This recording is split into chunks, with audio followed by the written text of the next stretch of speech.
initially I didn't know it was an explosion. I don't think a lot of people knew what it was going on. We come to accept in Lebanon is there's so much chaos and unrest and uncertainty. I didn't make this connection of who's there at the explosion, something happened to them. My concern was, oh no, there's going to be another war. What's going to happen to my family there? Welcome to The Defense Never Rests with Morgan and Akins, your monthly dose of uncommon sense about all things legal and some that are not. Hey everybody, welcome back to another episode of The Defense Never Rests. I'm your host, Trisha Baxter. Today's episode is awesome. It's with Talar Herculean Corsi. If you've never met her, she is a riot, smart, spunky, resourceful, full of personality.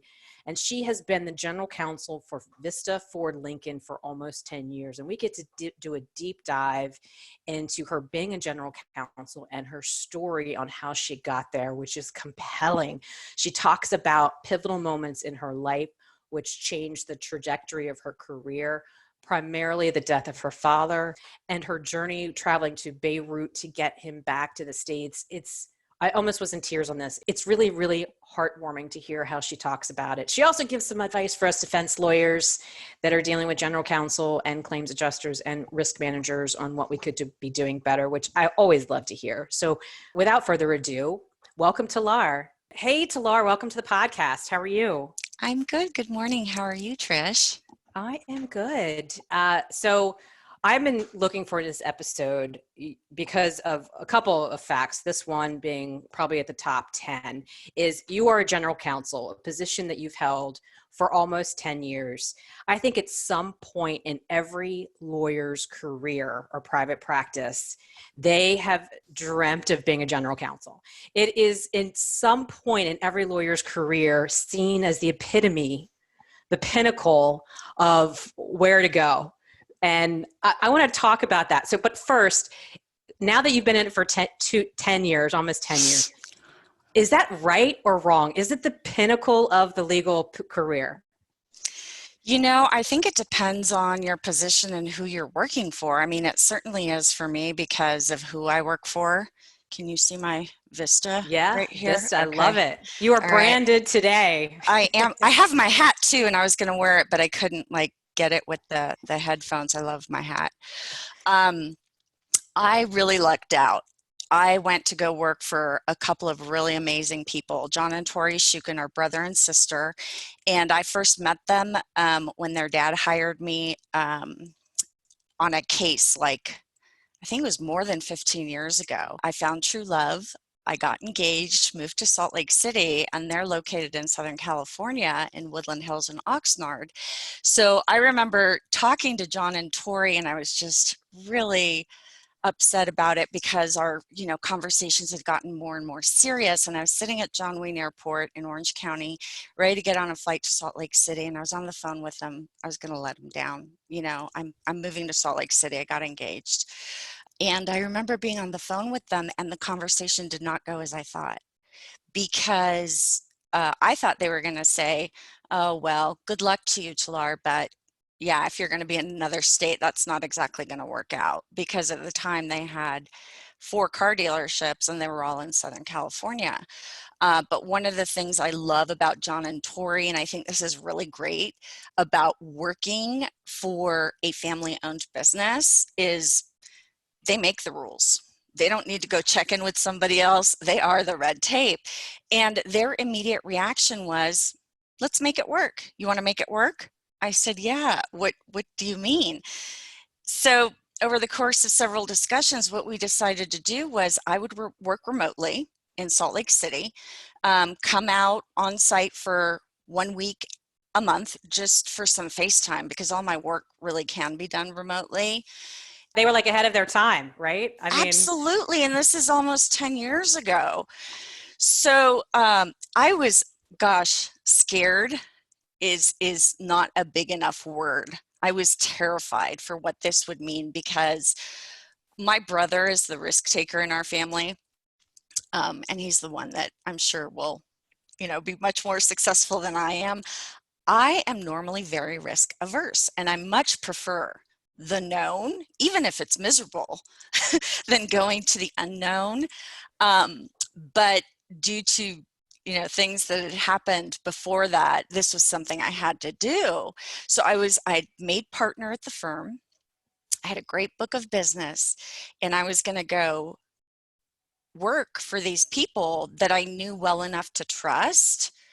But what we also didn't know was, are they going to need a full-time lawyer? Because even a lot of my other clients who had more dealerships, who were much bigger, they were telling me, Talar, are you doing the right thing? I mean, even if you clean things up and prepare their policies and procedures in the first couple of years, what's left for you to do? How could you make a full-time job out of this? And I talked to John and Tori, and I kept telling them, make a list of everything you do on a daily basis to figure out what you don't want to do that I could do for you to figure out, what can I do to make this a full-time job? And, almost 10 years later, I am very full-time busy. I mean, especially in the last, few months where I'm working law firm hours. But yeah, I had to take a leap of faith, and there was so much uncertainty around it. But the one thing there were two things I was certain of. One, I had to leave what I was doing. I was litigating. I had to leave. And two, I knew I could trust John and Tori. I did not want to go work for a company who was going to use me as a loophole finder, as somebody, who was going to cover things up for them, or, that kind of company was not what I wanted. I wanted people I could trust, and I knew that I could trust them. And I was right. Well, let me back up on that one thing. When you said, I knew I needed to leave litigation, talk about that. What was that mindset about? Gosh, so we have to start way back, Trish. We got to go back to 5th grade. Oh, all right. This is going to be a good one. I can't believe you remember 5th grade, by the way, but go for it. So remember when we were doing our sound check? Now let it work. Mischief thou art afoot. Take thou what course thou wilt. Can you guess that scene? No. No pressure. I only know because I was Mark Antony in Julius Caesar, and it's the last line of the play, which I still remember. I still remember a lot of his speech too, which I memorized at the time, and I'm very proud of now as I was then. So I was supposed to be a movie star. After playing Mark Antony in Julius Caesar, it was like, this is my calling. This is what I'm supposed to do. And this was in 5th grade? Oh, yes. This was in 5th grade in Saudi Arabia, and where I grew up. And my dad was a very practical, strict immigrant, Armenian. And he had no problem telling me, no, you're not. No, you're not going to do that. And I grew up in the kind of family where my parents did tell me what to do, what major I was going to be, what school I was going to go to, all those things they told me, which that's another episode. So when I decided to become a lawyer, my dad's like, see, you get to act and now you get a steady paycheck too. What's your problem? So I did. I went to law school. I became a lawyer. But then in April of 2006, my dad had gone to Lebanon to visit his family. He and my mom had recently retired, and we still have a house there in the Bekaa Valley in Anjar, the mountains. It's about an hour outside of Beirut. And he would go back and visit family because he was bored here. He was a very social person. He just loved people. And just a side note, we lived in suburban town in Orange County, Mission Viejo, just your tract homes, house. There's no hustle and bustle like there is in the city. So I'd be coming home from work and my dad's standing out there with his arms at his hips. I'd say, Dad, what are you doing? He'd look around. I'm waiting for someone to talk to. Like there was nobody out there, and he was bored. So that's why he would go back to Lebanon, because there were a lot of people. So he had gone back in April of 2006, which he had been doing for a few years since he retired. He'd go in the spring and he'd come back in the fall in time for my birthday every year. But July 13th of 2006, war started between Israel and Lebanon. I shouldn't even say Lebanon. It was Hezbollah, which is obviously a terrorist organization that has found its way in Lebanon after Hezbollah had kidnapped 3 Israeli soldiers. And I saw this on the news and I was just devastated. War in that area was nothing new to me. I mean, I was born in the civil war there. And even though we were living in Saudi Arabia, we would spend summers in Lebanon, and we couldn't fly into Beirut because it was usually bombed. So we would fly into Damascus and then drive to my dad's village in Lebanon. And so I grew up with war. You know, we watched fireworks from our rooftop, but they weren't fireworks, they were bombs, and, you know, military everywhere and military checkpoints. And so it's not like it was a new concept to me, like it might be to somebody else. But at the same time, I was very protective of my father. And so I was really scared when the war started and thought, I just want him to come home. And at first he's like, this will blow over. I've seen this happen before. There's always skirmishes, but it didn't blow over. I forget how long it lasted. Well, actually, I do know, because it started July 13th and it stopped the day that we left Lebanon. And I literally saw the Hezbollah tanks driving back into Lebanon. That's when it ended. It was in August. In the meantime, my dad got sick. I don't know exactly what happened because the doctors had fled the hospitals, so we didn't know what was wrong with him. But I mean, I thought, okay, he's sick. We need to bring him home, need to figure out a way. And I remember my dad calling me from Lebanon saying, you know, it's time. I really want to come home. Can you please get me home? And I thought, yeah, no pressure. let me figure that out. But my dad, this is one of the things, like one of the greatest compliments my dad ever gave me. He'd say, "Tunchar kashes," which in Armenian means you're resourceful and scrappy, you know? And I just thought that was such a great compliment, but it felt like such a huge burden too. And so I did whatever I could. I reached out to congressmen, embassy. I sent out messages to anyone and who would listen. You know, people, I'm amazed and overwhelmed by the kindness of strangers. One of my partners I worked with had a contact who had a contact in the Lebanese army. And my dad says, I got a call from some general in the Lebanese army. Did you have anything to do with this? Because the airport was bombed. The border was bombed with Syria, which those are the only 2 ways out unless you're going to go by boat. So to get him out, it would have to be through a tank. Like it would have to be not just a regular road. So they were coordinating, how can we get him into a military tank to get him out? I met with some guy who was some movie director who had contacts in Syria and gave me additional contacts. I got a call from an American doctor in Beirut who found out through a mediator I worked with who knew somebody in Utah that I needed help. Like talk about like once you sent the message out, and this is 14 years ago. It's before, I don't know if LinkedIn was around, but it was before like Facebook and all these things where, you know, you send a post and ask for help. This was really just through word of mouth. So, Good old-fashioned telephone kind of word of mouth. It was, and I had no trouble saying I need help. And when it came to my father, if it was I need help for myself, I'd have more trouble saying that. But when I needed help from him, it was like I put all pride aside. Anybody who was willing to help me, I'd reach out.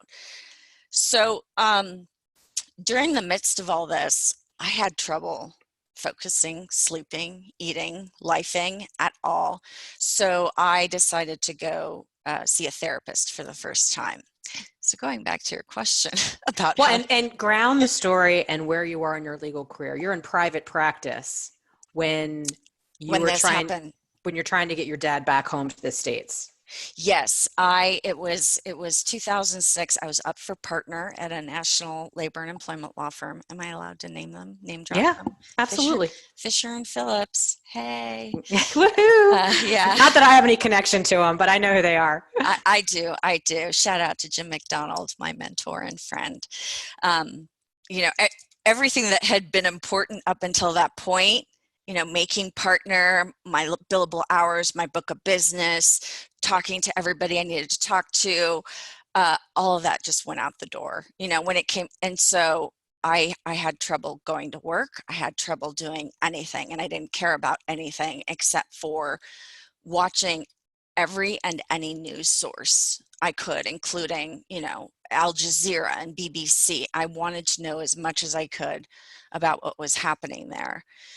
And so I went to go see a therapist, and it was all about my dad. That's all I could think about. And I remember her asking me, she goes, "So you're a lawyer, aren't you?" I said, "Yes." And she goes, "And you litigate?" I said, "Yes." She said, "Isn't that like fighting for a living?" I said, "Yes, it is." And she says, "You don't strike me as a confrontational person." I said, "I'm not." So then it dawned on me, I need a new job in addition to everything else going on. So that was the beginning of the end of my private practice. And it was about that time that my courtship started with my current employer, and the reason that I left. When you look back in like hindsight and retrospect, if you had not gone through that experience with your dad trying to get him home and that struggle, do you think you would have come to a point where you realized that litigation wasn't for you, or was that a turning point? I think I would have. I think that just expedited the process, because I'm sure a lot of people experience this. Death makes you aware of your own mortality and what really matters. And so when my dad died, I mean, one of the things I realized was I was doing it for him. It was rush to partnership, and then I did get there. I did make partner in November, even though I didn't make my hours. My managing partner, my mentor, Jim McDonald, he went to bat for me and explained my extenuating circumstances, and they voted me in, which I was grateful for, but my dad wasn't there to see it. And that's what I realized. That was for him. Even on his deathbed, within hours of him dying, he asks me, "Have you made partner yet?" Wow. That mattered to him. Yeah. And I don't say that as judgment, just observation. For so long, I had been doing what I was supposed to. It was really the first time in my life where I had to take stock of what I want to do and who am I, because litigating I was going to say it was hard for me. There were times where it wasn't. There were times that I really enjoyed it. I loved my clients. I loved my client relationships. I miss them dearly. I'm still friends with so many of them. One of my favorite clients, who was one of my best friends and later became really good friends with his daughter. His name was Wayne Ballard, and he was the regional claims manager for Universal Underwriters when I first met him. I was a baby lawyer, first-year lawyer, so I did a lot of insurance defense work. And I remember meeting him, and we just really hit it off and had a great relationship. Then I met his daughter, Krista, who was 16 at the time. She's now married with 2 grown children. And we became really good friends, and I went to her wedding.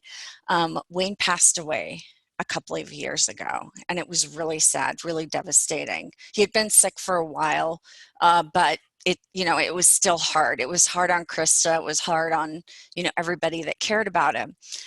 So Wayne, whenever he's one of these people who'd send the mass emails, with really funny jokes. Some, were funnier than others.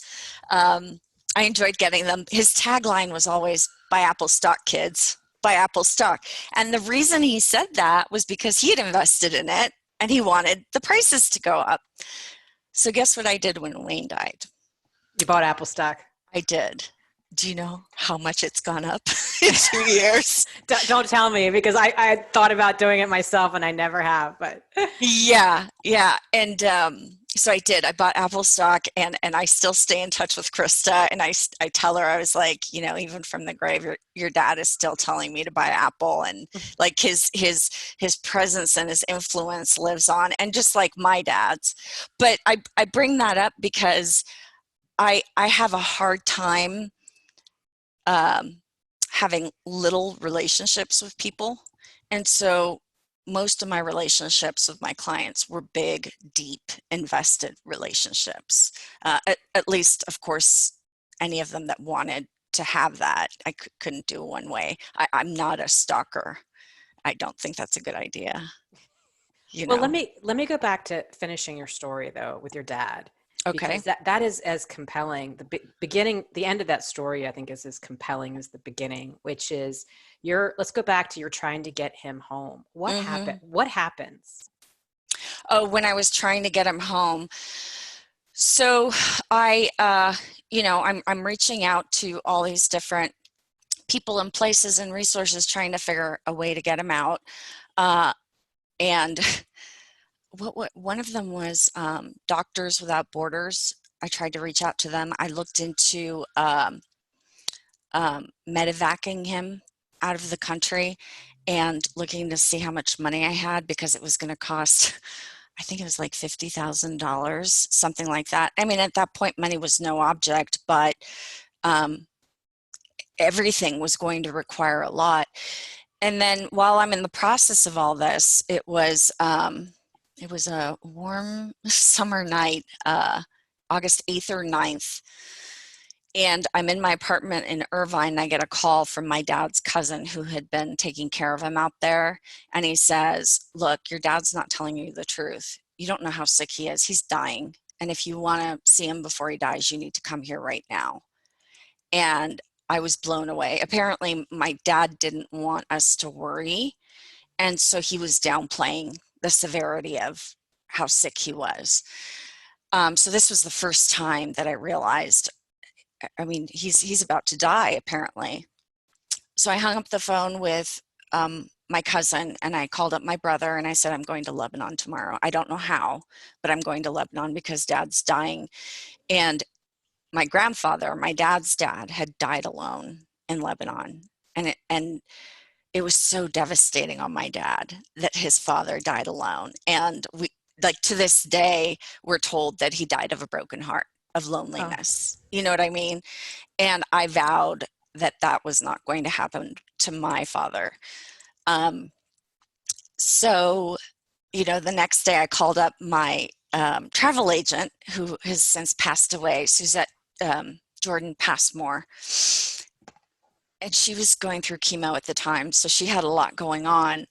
But I called her and said, I need to get to Lebanon. I need to leave tonight. So in between, my brother said he's coming with me. And when we told my mom, she's like, I'm coming too. I said, I need 3 tickets leaving for Lebanon tonight. I don't know how, but I need you to do this for me. Which meant flying into Damascus, because Beirut was bombed, the airport. And she said, I don't know if that's going to be possible. I had tried on my own already, just online, different sites, and there was just nothing available. You couldn't do it. But she pulled off a miracle and delivered 3 tickets a few hours later, leaving that night, to fly into Damascus. They were $5,000 a piece, I remember. And it was like, here, take my credit card. I don't care. I would have paid $50,000 for them. So it's the 3 of us. We go to LAX. My brother's dear friend, Jeff Singleton, he's the one I remember. He drove us to the airport, and I was like, we're coming back with my dad. And we get into Damascus, and there's nobody there at the airport. And I don't remember what I was thinking exactly, because we didn't have visas. So I didn't know how we were going to get out of the airport much less into Lebanon. But there was this angel of a man standing there with a sign in Arabic and English with my name. And my mom says, "Who is that? Do you know him?" And I said, "No." Like, I didn't know anybody who was expecting us, but I went up to him because he has a sign with my name on it. My name is Talar. There are not a lot of Talars. Uh, and I went up to him. So it turns out, he says, "My employer sent me to help you." My one friend from college, Aline Tare, who's also a lawyer now, she was one of the people I had reached out to because I knew she had family in the Middle East. Her aunt and uncle lived in Damascus. Her uncle had sent this man who worked for him to help us get out of the airport and get to Lebanon. And his name was Raouf. Wow. And so he ushers us out of the airport speaking in Arabic, and I don't speak Arabic. I know very little, like how to order a beer and where's the bathroom, which The is important things. very important. And I also know how to say I don't speak Arabic. That's also very important. So he's talking, and I'm nervous, and because this isn't America, I could, who knows what they could do to me. And he gets us out of the airport, and thankfully nobody asks us for visas, and drives us to the border. I'm on crutches because I had also broken my foot in the meantime. And so we have to get out of the car, and I walk across the border with my brother, mom, and Raouf because it had been bombed. So there was only a small pathway that people could walk across. He walked across with us, and on the other side found us another driver to take us the rest of the way into Anjar. And we made it there. My dad was alert and alive, though he was, really emaciated, and he was lying on a bed in our living room with an oxygen tank, and he smiled real big, and he's like, I remember he looks at my mom, he goes, "What are you doing here?" I thought, wow, that's a really nice welcome, Dad. Yeah. But no, he was just beaming with pride that we were there. We weren't going to leave him. Love that story. And then he died 12 hours later. That's crazy. Yeah. If you had not done that, if you had not just said, "I'm getting on a plane, I'm making it happen," I get teary-eyed even thinking that you could have missed that moment in your dad's life, the last 12 hours with him.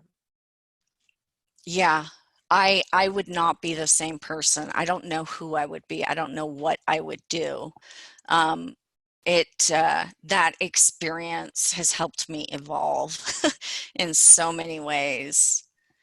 Yeah, I'm so grateful. I believe in God. I believe in the divine universe because there's so many things in my life that just they're not explained by the world of form, and what you see on the outside. I think there's just so much more there, including, and it's not just how I got there, but it was like there was this beautiful magical energy from the kindness of strangers and humanity. And I've seen it in other people's stories too, of loss and devastation, like to look for the good, because I get goosebumps thinking about it, that these people don't really know me. Why do they want to help me? Like, what motivation do they have other than just love for your fellow human and caring and kindness? Do you still have family in Beirut? I do. Most of them still live in the village of Anjar, and after the recent explosion, I had to do like an inventory of who's in the city, who's not, because you think of Lebanon, it's a country. It's a really small country. I forget, the details as far as the distance, but you can basically drive across one side of the country to the other in less than a few hours. So Beirut is, 30, 40 miles from the village of Anjar, where my family is. Yeah, and we still have a lot of family there. So I asked that because I wanted to ask this question. So when the explosions happened, Hmm. it was like 2 weeks ago. I'm losing track of time. I think it was like 2 or 3 weeks ago. What was your initial reaction? Is it something where you're used to it, or does it get you every time? That's a hard question. I think it changes, from one moment to the next, depending on, how enlightened I'm feeling at the time. Um, and, at the time that it happened, it was honestly a little bit of PTSD. It was thinking back to 2006 and, um, like, here we go again, because initially I didn't know it was an explosion. I don't think a lot of people knew what it was going on. I don't know that we do yet necessarily. I mean, that's one That's of the true. Yeah. things that we come to accept in Lebanon is there's so much chaos and unrest and uncertainty. Um, so I was concerned, and it wasn't. I mean, I was concerned for my family, but I know that most of them live in the village of Anja, which is far enough away. But it wasn't like I didn't make this connection of who's there at the explosion, something happened to them. My concern was, oh no, there's going to be another war. What's going to happen to my family there? And it's not just the effect of just being gunned down or being bombed. When I went there in 2006 trying to get my dad out, I went into stores. There's no milk on the shelves. There's no bread. People are walking around like having fuel was precious. You didn't waste fuel because you didn't know the next time there was going to be fuel available again, gas. Even now with what's going on, I've heard that they have limited amounts of electricity available, things that we take for granted here. I mean, when I walk into Trader Joe's or Costco, I never take it for granted that there's always food on the shelves. So the effect of war isn't just the direct impact of the explosions. It's also everything else that follows as a result of it. And that's what really concerns me, especially now with their economy tanked, the unrest in the government. Um, it just makes me so sad, for that country and those people. Like, they deserve a chance, and the ones that um, really, really get to me are the children, the innocent children that are there, which is why I support a charity that supports orphanages there in Lebanon, and it's the Society of Orphaned Armenian Relief. And just say that one more time in case people didn't catch that. Sure, it's called the Society of Orphaned Armenian Relief, and we call it SOAR for short, like a bird soars. They have 4 facilities in Lebanon that they support. One of them is literally across the street from our house in Anjar. I remember seeing these kids when I was little and feeling just so sad for them that they don't have parents like I do. Like, I just could not imagine that what if you get hurt or you're scared? Like, who's going to hug you and hold you, And so from a very young age, that had gotten to me. And after my dad died and I was like floundering in all my emotions of grief and sadness and just feeling lost, one of the things I did was I need to have control over something. I need to be able to do something.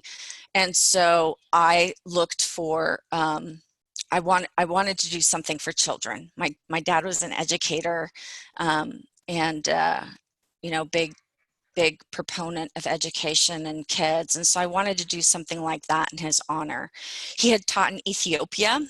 And so I'd already been sponsoring a child from Ethiopia in his honor. But I had never really searched, or maybe I had and I couldn't find something, how to sponsor a child, an Armenian child, maybe one in Lebanon, in his honor. And that's how I found SOAR. And I started sponsoring children through them. And over the years, I've probably sponsored, a couple dozen kids. it still wasn't enough for me. I wanted to do more, and it was getting expensive. Every time I saw a notice for a kid, I was like, I'll take that one, and I'll take that one too, and I'll take that one. It was like, oh gosh, I don't know if I can afford all these children, and I wanted to tap into all the good people, that are around me, the ones I know and I don't know, and do something that I hate doing, asking for money. And so was it in 2015?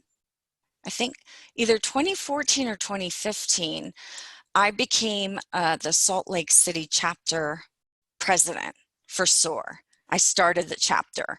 And the only reason I started the chapter is because I wanted to fundraise for them by running the Salt Lake City Half Marathon. And I hate running, or I did. I hated running.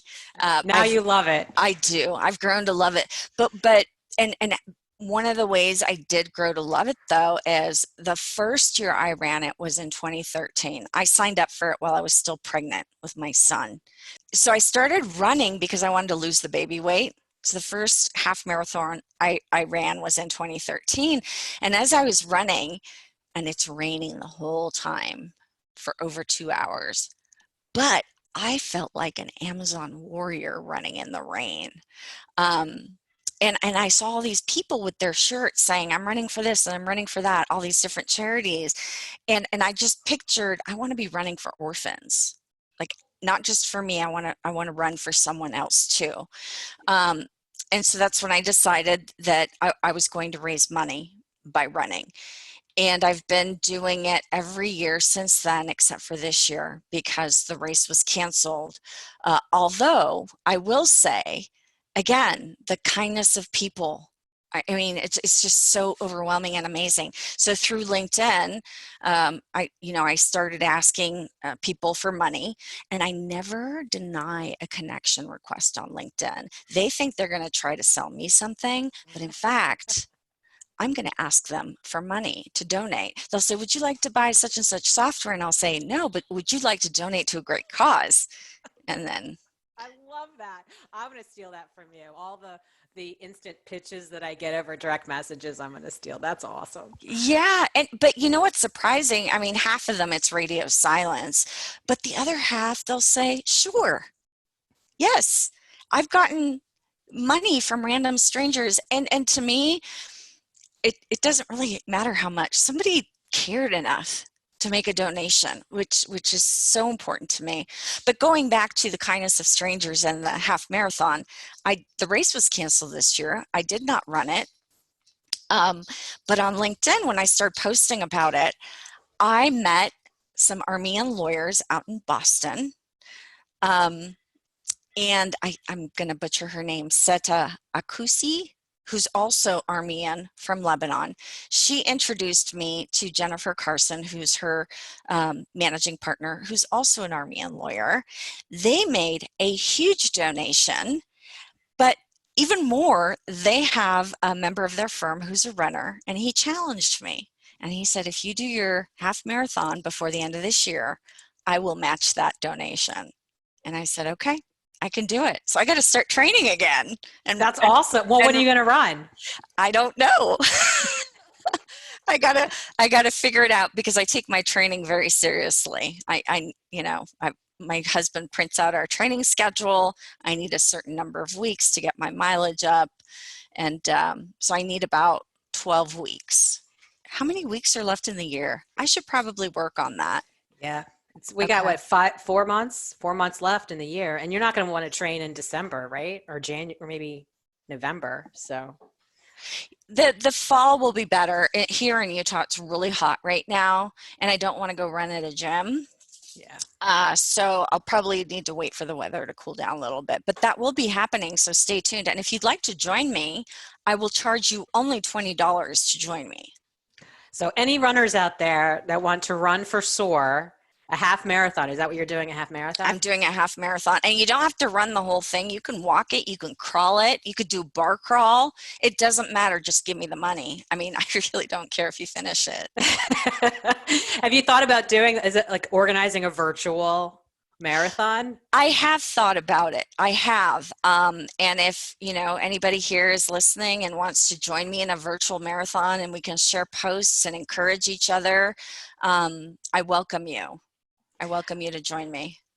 Well, I love your story. It really does demonstrate how tragedy can lead to some really great things and some just really great mindset shifts, right? The fact that you look back and notice the kindness of strangers, that resonates with you on such a powerful level when you think about your journey to bring your dad back and his death. Like that's amazing. It's that your experience is, I've never gone through something like that, right? You have a perspective and a gratitude that a lot of people don't have because you've had that struggle. And a lot of people have their own struggles, different severities or whatever it may be. And I found a lot of people that have gone through those kind of big life struggles have that same thing, that those tiny moments, the fact that you remember so vividly that guy at the airport with the name, with your name on the sign, I think it's beautiful. So I love that. And then you've taken it and really channeled that energy into fundraising. It's such an important thing for you. Before I move on from the fundraising, I just want to tell everybody what SOAR does.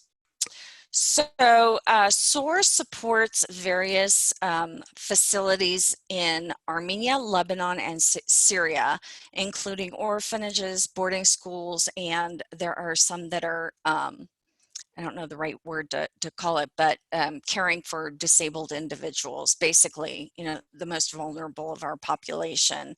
And the founder of SOAR is George Yakubian, who's also an Armenian lawyer. He's out in Philadelphia.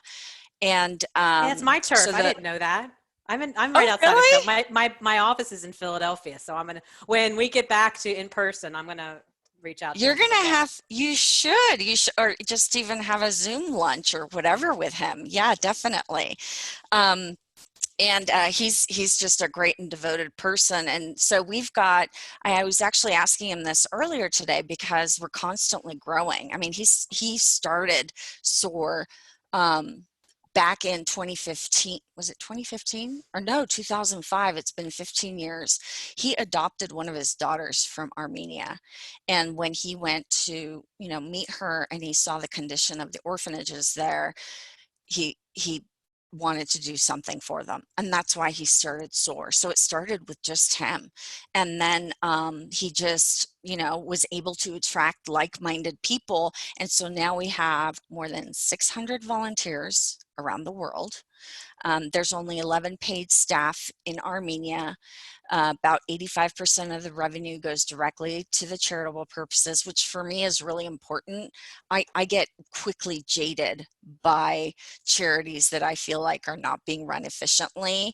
I'm all about giving money, but I want to make sure that the majority of that money is actually reaching the intended purpose.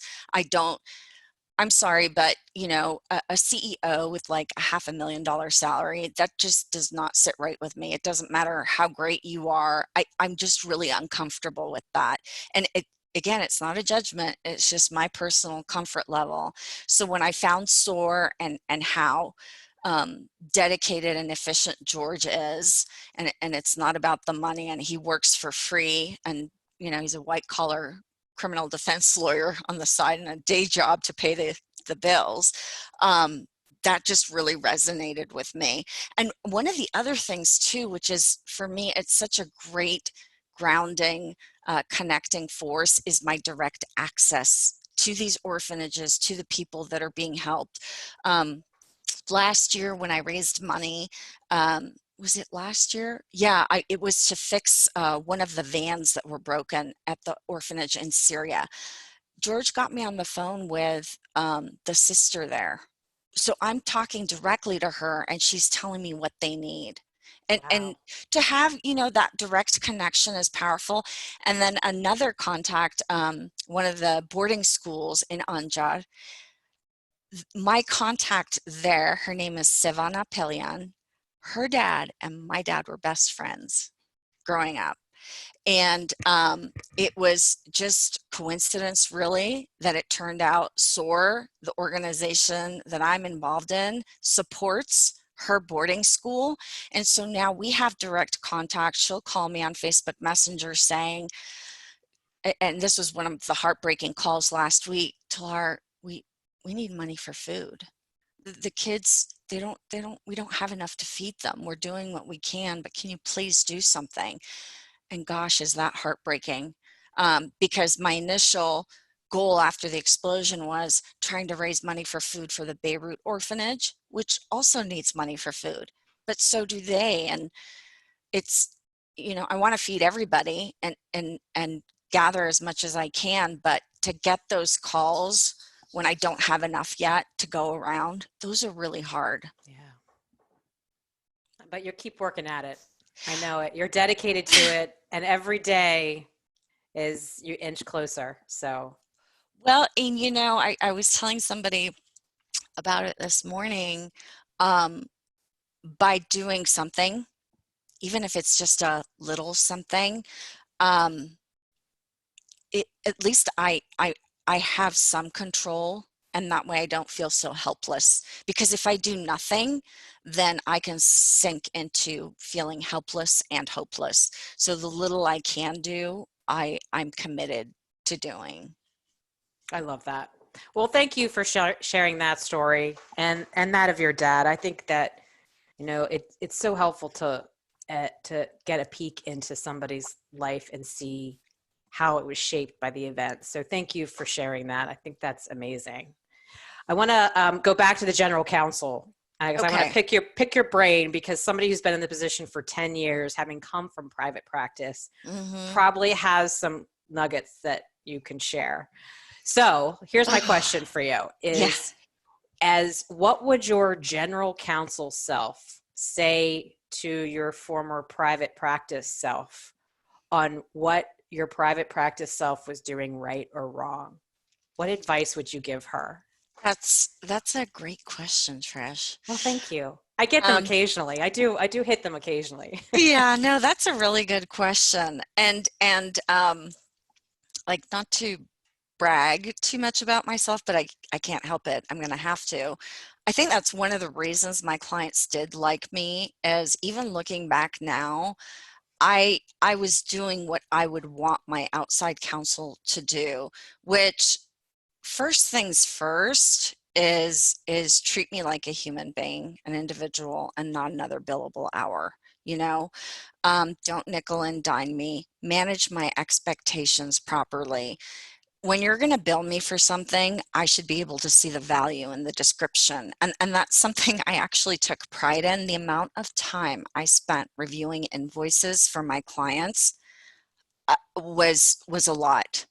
But that was important to me, even though, it's not billable time to review the bills, but it's still such an important part of what the outside counsel is doing, because when your client receives that bill, whether it's a claims adjuster or it's, a private paying client, when they see that dollar amount, the narrative should explain why it costs that much, because otherwise you don't understand.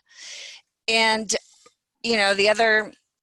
the other thing that's really important to me, and again, I felt like I did a good job of this with my client, was don't just regurgitate law to me. That's all fine and good and interesting, and we can debate about con law over drinks someday, but what are my what are my options? Right? What are my options? And I think you had actually posted about this today, talking about certainty versus clarity. Yeah. And, I would get so frustrated, and I still do, with outside counsel, not mine, because I pick the right ones, of course, including Fisher and Phillips. But there's a reason they've hired you. There's a reason you cost $500 an hour or whatever, is not just to read case law back to me. Give me guidance. So use that, your experience. And, I talked about this in one of my other posts, is my hourly rate 10 years ago was $425 an hour.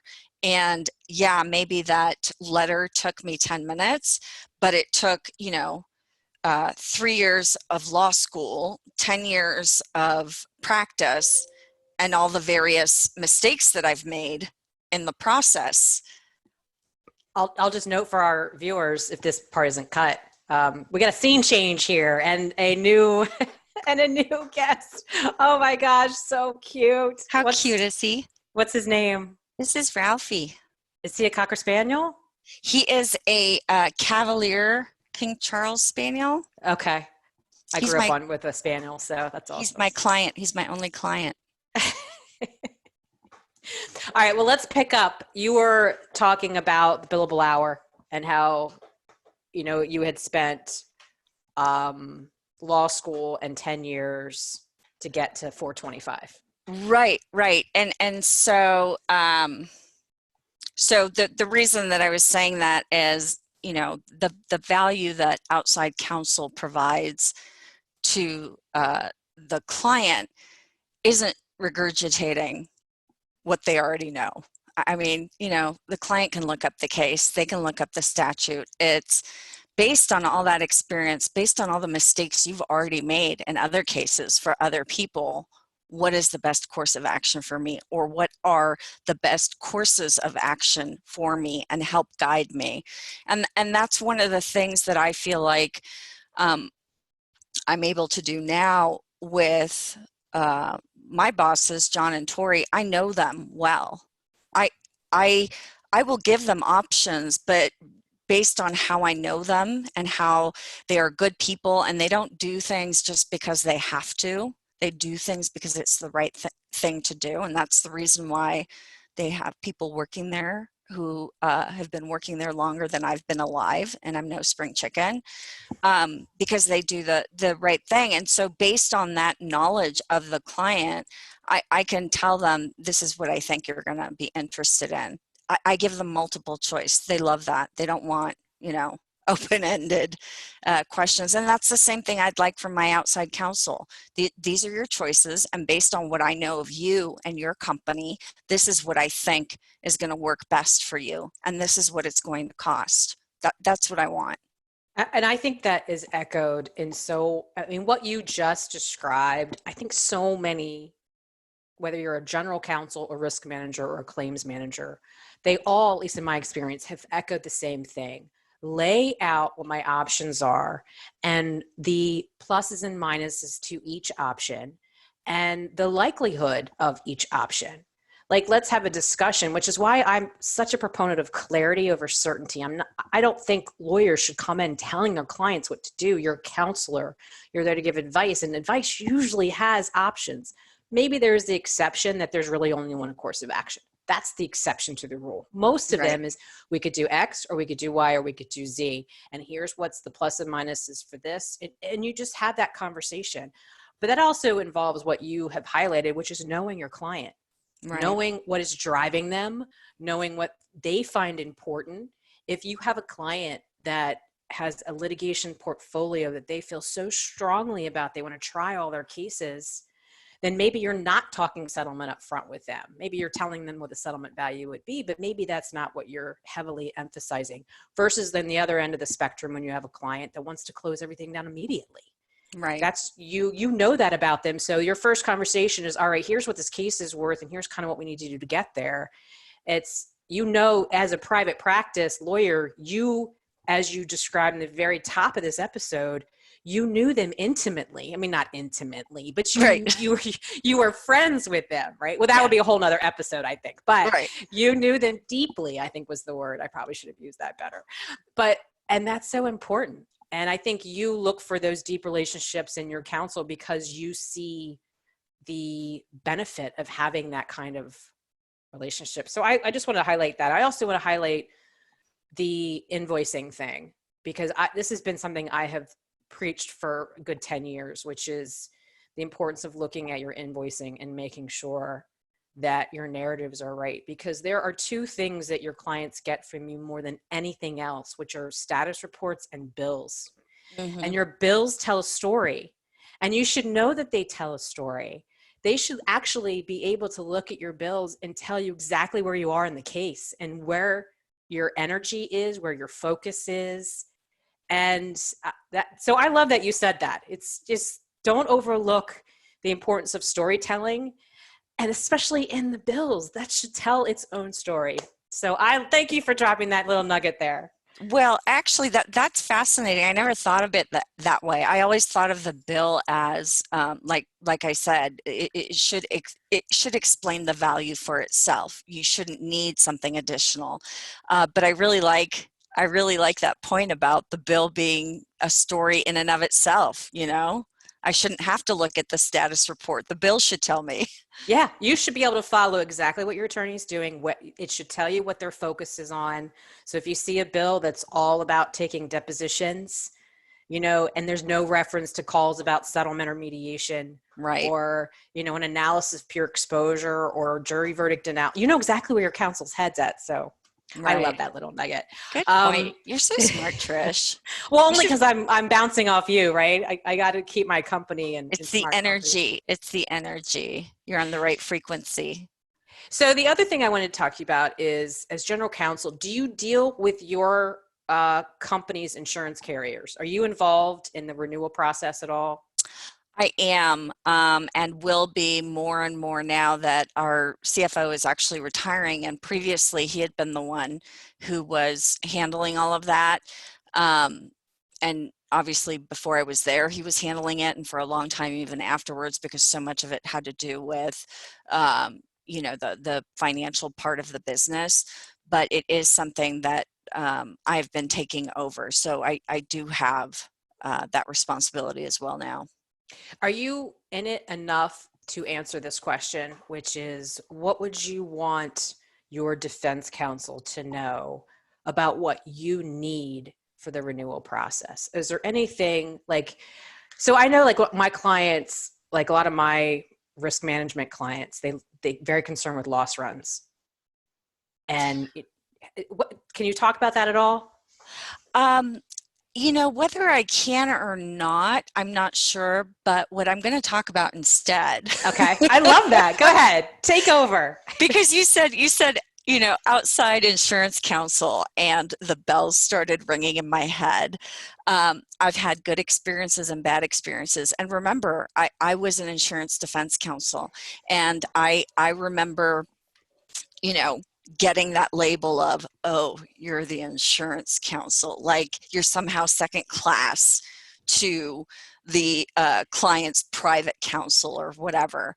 And I knew it was important for me to prove myself and develop a relationship with the client so that they would understand that, look, you are my client just as much as the insurance company is. And that was so important to me. And that's one of my pet peeves now as the client. I have had instances where outside insurance defense counsel will refer to me as a man. Thankfully, this isn't usually after they've met me, but in writing, you haven't figured out yet that the general counsel you work with is a woman. Wouldn't you at least check? Or they will be writing status reports directly to the insurance carrier, referring to me as a third person, not the client. And so I've called them out on it and said, look, who's your client? I understand you have the relationship with the insurance company. I understand they're the ones that pay your bill, but don't ever make me feel like I'm not your client. That there's something inherently wrong with that. So that's what I want to answer, regardless of whatever your question was. That's good. that tripartite, I think they call it, relationship is so tricky, and it probably deserves its own episode itself. Right. Because there are, what I always taught from my mentor is that you have, as an insurance defense lawyer, I represent risk managers and general counsels companies directly, but the vast majority is insurance companies. And I know that I have a contractual relationship with the insurance company, but my relationship with the client or their insured is an ethical one. Mm-hmm. And that is way more important and should have more priority than the contractual relationship that I have with the insurance company. But it's not easy to maneuver that sometimes. Oh, So trust me, I know. Like I said, I've been there. I've been there and I've had to tiptoe around the different, pieces of red tape and when do I need the other lawyer and this lawyer and that lawyer. But I know it's not easy, but you know what? That's why you get paid the big bucks, exactly. figure it out and don't forget that I'm your client too. Yeah. And I love that tip because I think a lot of people, and I've been guilty of it in the past too, where you do first start to forget about it, especially if you have a client or an insured who's quiet. You don't strike me as quiet. So that's helpful when you're not quiet and there's a voice out there that is talking for the client. But we do have some clients that are not active at all. So it's easy in those relationships when you're just dealing more with the insured to fall into those bad habits. So Right. I love the fact that you point that out. Well, I know I need to wrap this up. I just want to ask a couple questions. I see a whole set of books behind you, and I normally end the episode with a question of what are you reading? Oh, what am I reading? It was just next to me. It's more like, what am I not reading? I'm a member of like 3 different book clubs right now because I love any opportunity to talk about books. I'm currently rereading Eckhart Tolle, The Power of Now. I love Eckhart. I'm I'm also taking notes reading, because I haven't read that one yet. oh my goodness, you will love it. I will warn you, if you listen to it on audio, don't drive while you're listening because it's such a soothing voice and message that it will put you to sleep. There should be a warning label on the book. It's phenomenal. And then also Brene Brown, I'm a big fan of, and I am now reading It's Not Just Me. It's Not Just Me. And then what else? Oh, the Guernsey. I always have a hard time. I call it the potato peel book because another book club I'm in, it's the Guernsey Book Club and Potato Peel Society. Have you heard of that? No, I haven't. Yeah, I hadn't either. One of my friends suggested it, so I'm reading that as well. And then what else am I reading? Oh, Heal. My husband got me this book called Heal, which is fantastic about like how to heal yourself. I'm in the process of reading that too. And then what was the other one? I forget what that other one was. But I've usually got a few going at the same time. Yeah, that's me too. I've come in and out of that where sometimes I'm only reading one. Right now I'm reading 2, which is Brene Brown's Dare to Lead, which is Good one. phenomenal. Good one. And the other one is Digital Minimalism. That's It's so funny. Cal That's, Newport. I'm a big fan, huge fan of him. I've also tried to get him on my podcast. Not happening yet. oh, don't give up yet. I'm not. I'm still waiting for Brene Brown to get on your podcast. That's going to happen.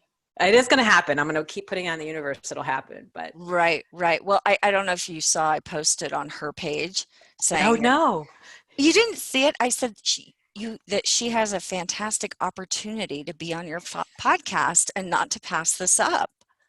I'm gonna go find that out. I did not know that. I tagged you. Yeah. No, but I get tagged so many times. Sometimes I miss things. Okay. So I'll have to go back and check that out. But yeah, I'm cheerleading for you. This is going to happen. You. I appreciate that. Sure. Well, I super appreciate you coming on. Thank you so much. We are going to do another podcast with another group of ladies in a couple weeks, which I can't wait to because everyone's so full of personality. So if you are wanting more of Talar, please, stay tuned for that future episode. She's going to drop her sarcastic nuggets in that one, I think too. But just before I leave, just tell people where they can find you and where they can find SOAR, the fundraiser that you're involved in. I am on LinkedIn, Talar Herculean Corsi. There's only one of me so far that I know of, which is one of the benefits of having a unique name. And then, what was your other question? Where else where can can find people? Yeah, where can people find SOAR? SOAR is www.soar-us.org. is the website. But if you do a Google search for Talar Herculean Corsi, SOAR, SOAR, you'll end up finding the page as well.